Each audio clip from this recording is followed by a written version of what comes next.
So if it is the will of Allah, or if it's mentioned in the destiny, I'm joining both together, then where is the free will? The reply to this question is, it's compulsory that every Muslim should believe in Qadar, but you should understand what is the meaning of destiny. For example, if suppose in a classroom, there are 100 students, and when the teacher teaches the students in the classroom at the end of the year, before the examination, the teacher predicts that this student, he will come out first class first. This student, he'll get second class. This student, he will fail. The teacher predicts why? He knows that this student is very studious, always does homework. This average student, second class. That student, goes for movies, doesn't do homework, misses the class, predicts that that student will fail. Now, once the examination takes place, after the results come out, this student gets first class first, this student gets second class, that student fails. I am asking you a question. Can the student who has failed, can he blame the teacher that because you have predicted I will fail, I have failed? Who's to blame? The student or the teacher? The student.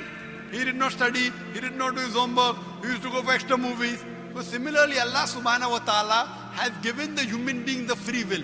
Allah has told you what is right, what is wrong, but the choice is yours. For example, if you come at a crossroad, there are 4 roads, A, B, C, D. You can choose any. You choose road C. So Allah knows in advance that when you come at crossroad, you will choose road C. So Allah writes, when the person comes at the crossroad, he will choose road C. So it is not because Allah is writing that you're choosing, because you will be choosing, Allah is writing. Allah has ilm ghaib. He has knowledge of the future. He writes in advance. After you choose road C, you come at another crossroad, 5 roads, 1, 2, 3, 4, 5. Like after you pass the 12th standard, you can become engineer, you can become doctor, you can become businessman. You choose to become a businessman.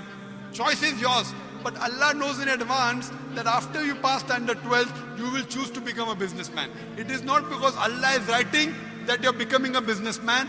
Because you wanted to become a businessman, Allah is writing in advance. And what you understand here, that if Allah wants, He can easily change it. For example, if in a classroom, in the mathematics examination, the teacher gives the paper 2 plus 2 is equal to how much? The student writes 2 plus 2 is equal to 5.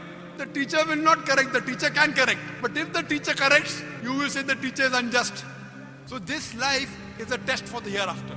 As Allah says in Surah Mulk chapter 6 and verse number 2, Alladhi khalaqal mawta wal hayata. It's Allah who has created death and life to test which of you is good indeed.